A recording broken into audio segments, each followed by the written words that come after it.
So in this video, we're going to continue with our conversations around filtering and data restrictions. We're also going to cover a few more parameters and a few more block settings as well. So we're going to come up with a hypothetical scenario where, let's just say you do some testing for various customers and you want to show the customers their data related to them, but you don't want them to see each other's data. So we go into visual inspection, and I'm just going to remove the rules first, if there are any. I may have already removed them, just because they slow down the process of just explaining different independent features. So I can see this one is saying it must be equal elsewhere. It's a typo here, I'll just fix that as well. So you can edit the field as well, and simply that allows you to just change any setting you had when you were setting up the field. If you want to edit the parameters, obviously you saw that, you just go to parameters, but edit field, it takes you to where you initially created the field. I'll just remove this common stuff because that has a few field conditions or show conditions and stuff, as I was showing you in previous videos. But I'm going to do a new one called customer.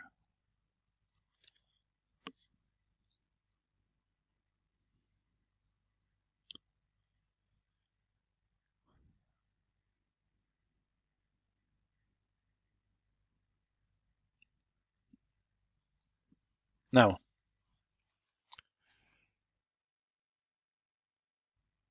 let's pretend we're doing work for two different customers. First, I'll just delete all this data.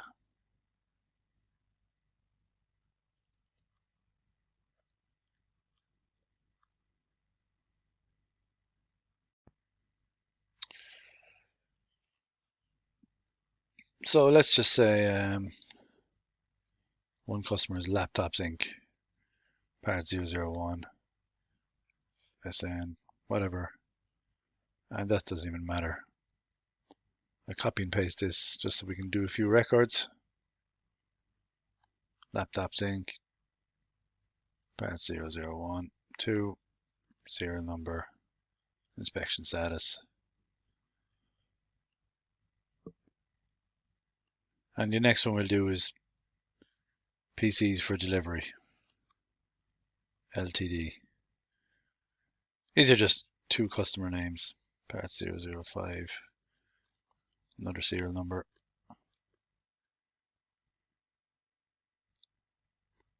And just copy and paste one more.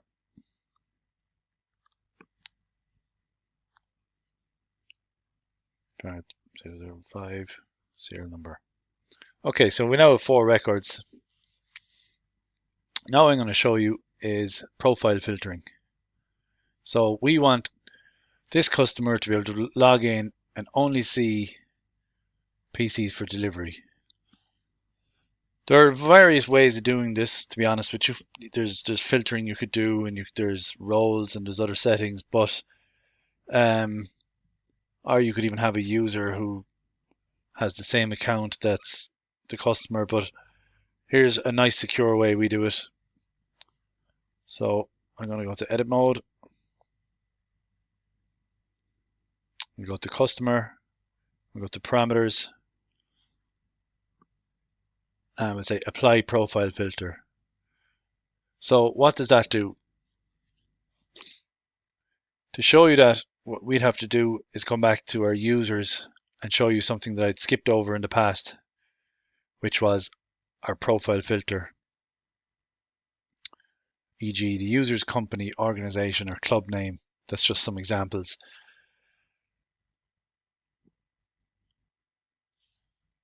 So what we can do is force the user that has this profile filter, where that field has apply profile filter, and it forces them to only be able to see that data.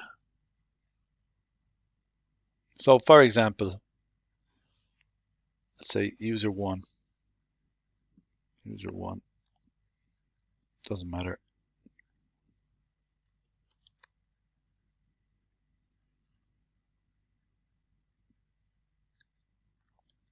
Just do a handy password. PCs for delivery. And I'm just going to give them the operator role. And the only reason I'm doing that is so that I can see uh, that block, because I happen to know that actually, it just dawned on me, I don't think that block even has a role set to it. So I'll create the users first, and we'll fix that in a second. So that's user one. I'll open another tab.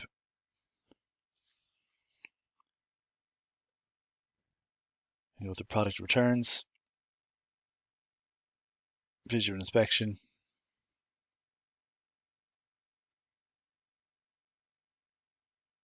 Go to the edit side of this. We'll just see what roles has been set up. There's been none set up, so if those users logged in, they wouldn't have seen them. Maybe just to be more accurate, let's just give them a proper customer role. So manage roles and permissions. We'll say customer. They don't have any permissions. Now we go back to this tab, and we'll give that role to user one.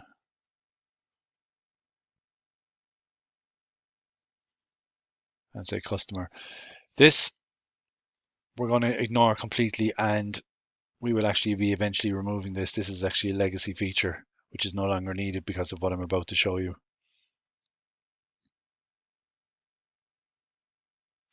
So now we'll do user two to user two.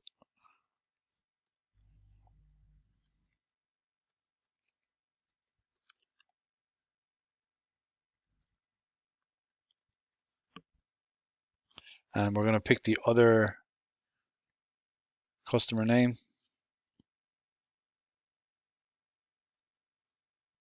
which was Laptop Sync.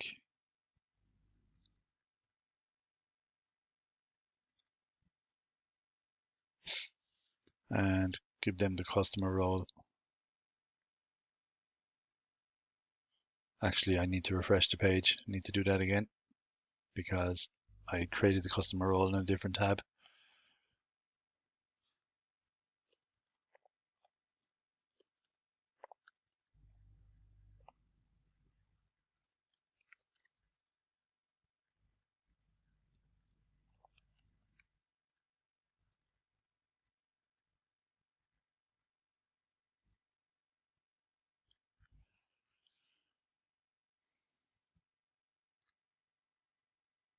Now let's log in as one of these users.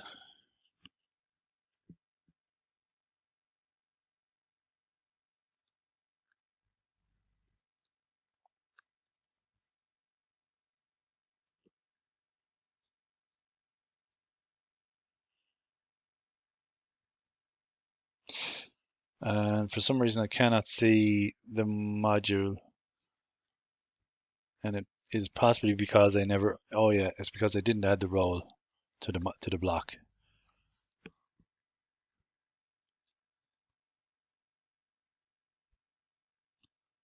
Again, it's good to show the mistakes as well, because these are kind of things that do happen when you're trying to build.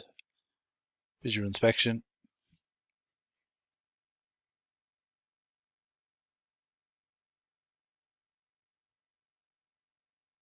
And we scroll down to roles and add customer.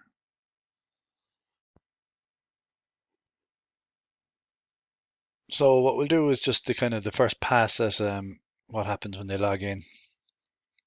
And we might have to make a few more adjustments in the block to make it a bit more streamlined. So we'll go user one.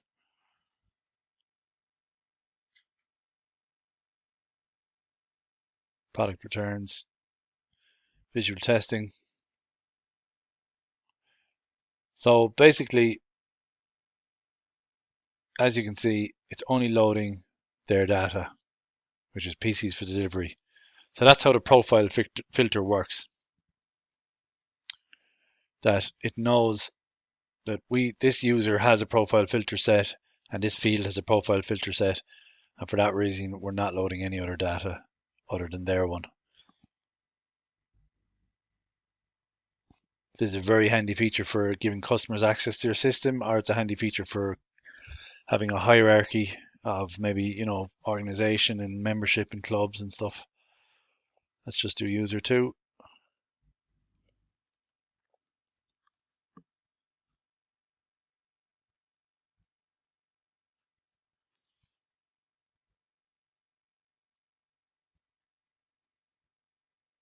And as you can see, user two can only see their data as well.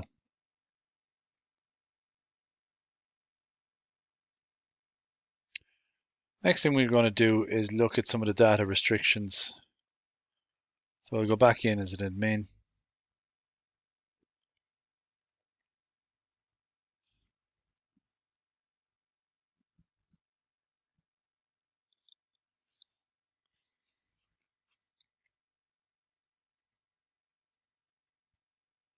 Product returns.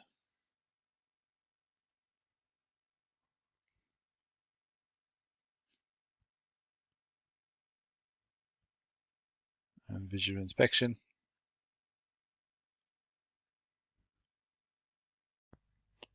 So I've scrolled down here to our data display settings. So this isn't so much filtering as it is hiding. So we have an option here. Like here we have our data display settings overall. The main setting that's mostly used is our table view. The other one is hidden, show nothing. So now when I go to the front end, it's just showing the counts, which is basically just set to show as it is. So I'll turn that off as well, as just for extra neatness. Show counts area, and we'll hide the show data import option as well, just for more neatness. So now when I go back to the front end, not even me as an admin can see that data. Now that's not always desired either. So sometimes you want the admin or someone to see the data, but someone else not to. So I've logged into another account as well as a typical employee. I'll just refresh. So now I'm in a different tab. But what I'll do now is I'll go back to the admin one, and I'm going to set another setting here.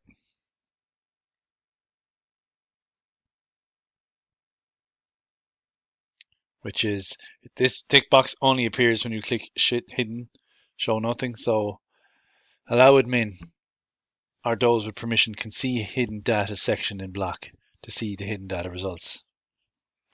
So now when I go back to the front end as an admin, I can see the data, but we go back as a typical employee and they still cannot see it. And now we go back to our roles and let's say, well, the actual employee can see it. So that's the operator role. And can see hidden data section in block. Click submit. And then we come back here. And now the operator can see it as well. So this gives you control over who can see what data. Just as a reminder, the reason why this particular operator cannot see any data is because the profile filter is set to customer and this employee doesn't have any profile filter set to him. So we could just quickly show what would happen if I gave that particular user a filter that had data related to them. So let's pretend they're a customer for a second. Customer 1, part 2.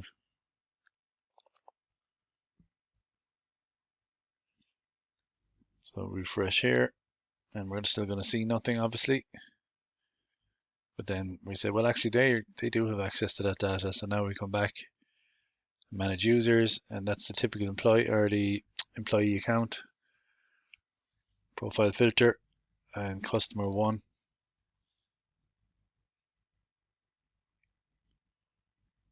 Now I'm going to refresh here again as the employee. And there they can see their data. It's worth noting we will be doing an improved feature in the future where you can add multiple profiles to one account.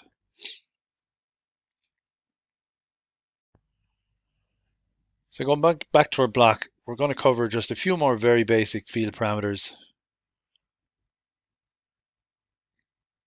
So we go back to visual inspection.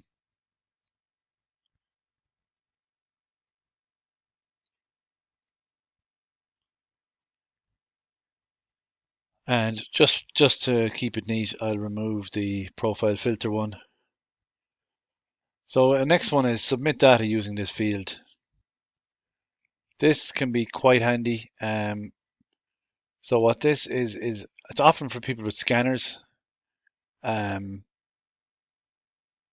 that basically when the actions are triggered with this turned on, it'll submit the form. So I have it set on customer. So if I type something here like test and hit return, it actually submits the record. There are a lot of use cases that might need that when you have lots of fields here, and some situations where, well, you don't want to go any further if you decide to fill this one out. And that's where that comes into use, you know.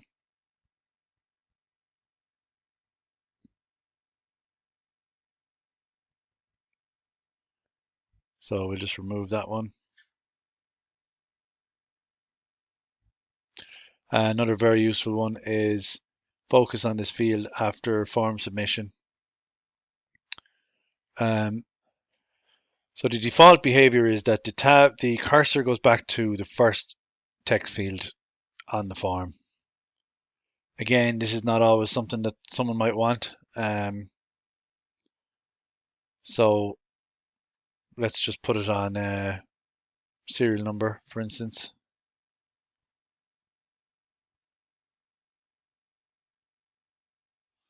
And we'll just enter some data. I turned off the other field parameter which submits the form. And I would say test. And when I hit, or 1 second, we'll just do inspection.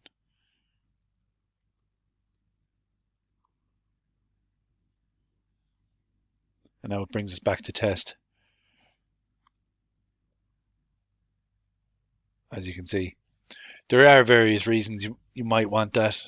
These might be getting populated from elsewhere and you don't want the cursor landing on them because you've already selected them. Different rules might be applying somewhere and you just want to say, well, I just want to keep adding serial numbers. And when you're scanning and you're doing lots of data entry in a manufacturing environment, these kind of settings are very important for performance.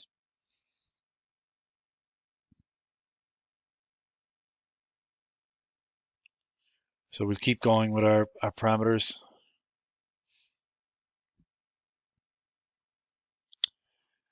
We will skip the charts one now and we'll do that. We'll cover it in this module, but we won't do it in this video. We do have a charts field which will allows you to visually see data, and this triggers it. So it gets value from last entry on page load. What this does is basically gets your value, in this case serial number, which is this value. So it gets the value from the latest record. So sometimes you might want to do it with all the fields. And this is a bad example. This block only has 4, so it's quite an easy way to do it. But let's just go back to the front end and we'll see.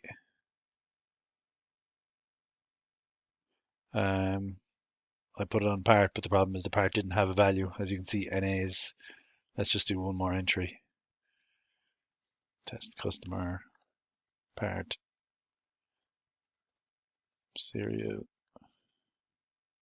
hit return. So I'm just going to refresh.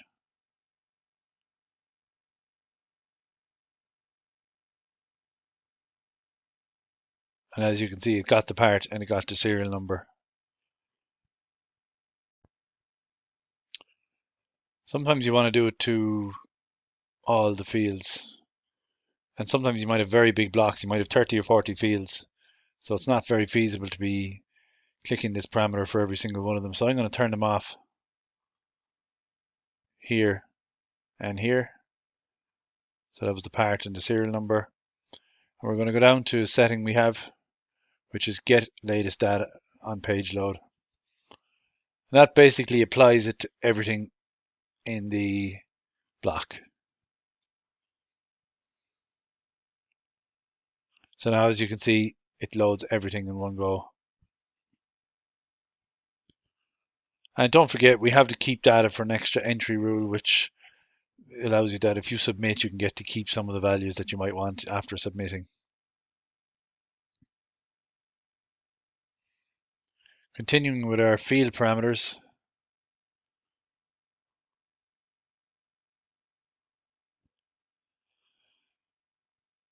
So I showed you the counts area before.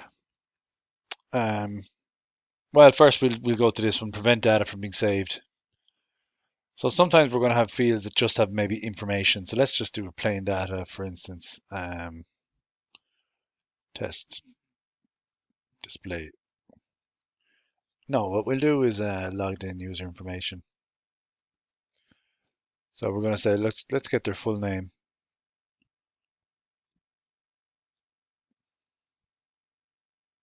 We put this at the top.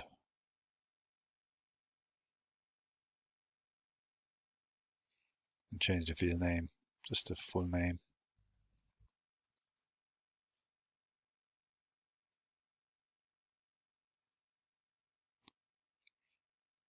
So currently, here's the full name. If I press submit, this data gets saved and it stays here as well. And sometimes we just don't want to save whatever we're displaying on the screen. That could be anything, not just full name. It could be data from elsewhere. It could be a count of something.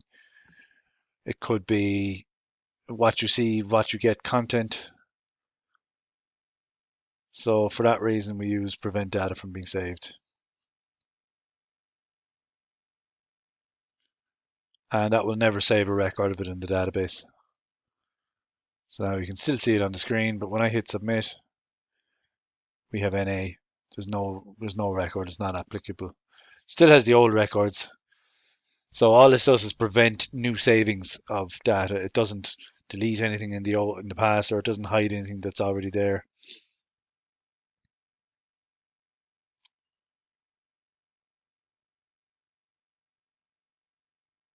So next parameter we'll take a look at is the show this block as a counter at the top of the field. So I showed you before the counters of data. I've actually hit hidden now. I hid the counts area, so I'm gonna have to turn that back on. Show counts area.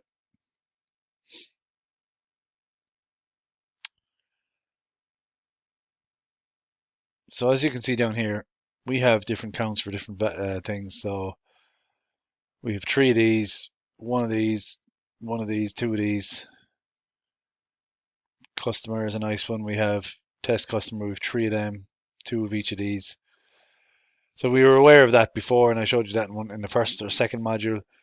What I hadn't showed you was the counter that you can see up here of this same data. And in this case, there's 2 of these, Adrian Declare, and that's these 2 here. So let's pick something else that's not the logged in user, because that's no longer saving data. And you can pick as many as you want, by the way. Let's just say part number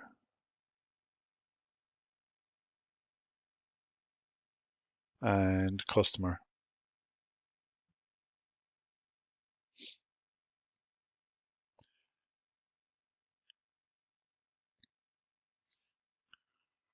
So now let's put in test customer.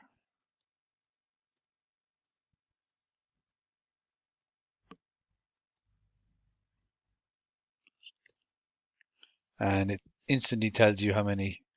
It basically just gets the value from down here. I would say PCs for delivery. And there's 2 of them. So, and then the part, we'll just say part 1,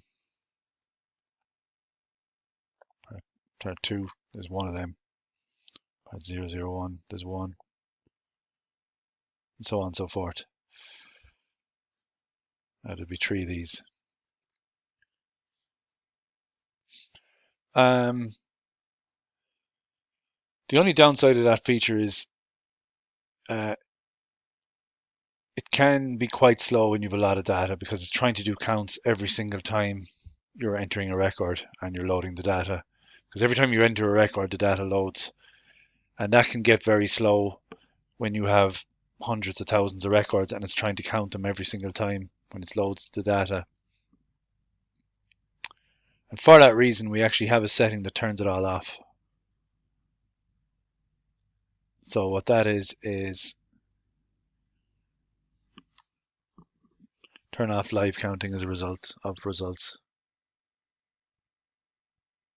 So it still shows these, so you'd have to remove that setting from those fields. But now when I click here, no counting available for this field. But when you have hundreds of thousands of records or even millions, that has a huge impact on the performance. And it goes right back to the way as if there was just a few records in it, because it doesn't try and perform any counting every time.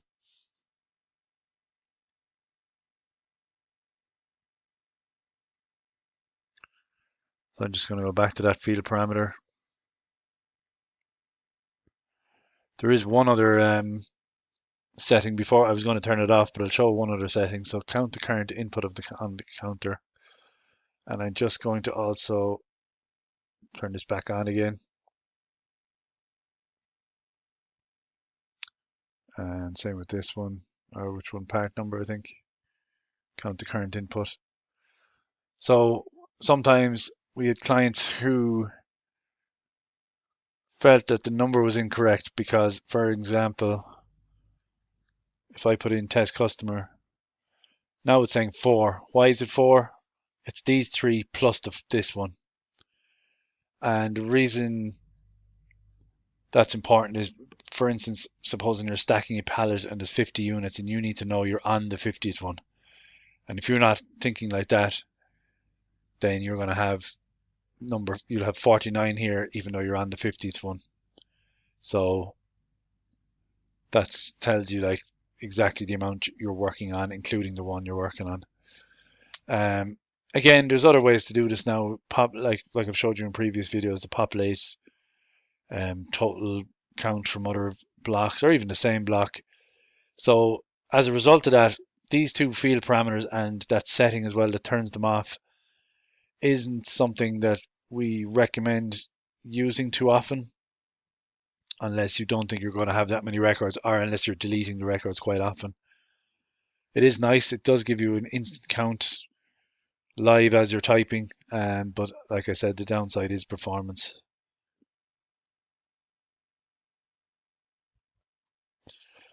So going back to the get latest data option. So when I had that turned on, I think it is still, oh no, it's not. I had it turned off. I'll just turn it back on. The one where it shows all the, it populates all the fields with the latest record.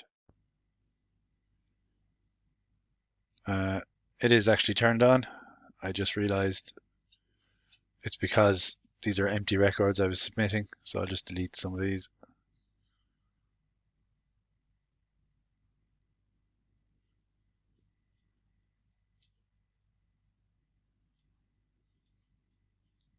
So I'll just refresh the page. And now you can see it loaded all the values from the latest record. And now we'll just show you the setting where we can actually exclude fields from that happening to. So it's like what we had a while ago about the get latest data for a field parameter, but this is in reverse. So let's say, well, we want to exclude the serial number. So exclude this field from being populated when the get latest data or autosave options are on. We'll get to the autosave in another module. And we'll just say that's for serial number and inspection status. So now when I go back to the front end, it's only loaded these 2. So that's enough parameters and other kind of data filtering for now. Um, we'll wrap up this module, and in the next module, we'll keep moving on with more parameters and more block settings. Thank you. Bye bye.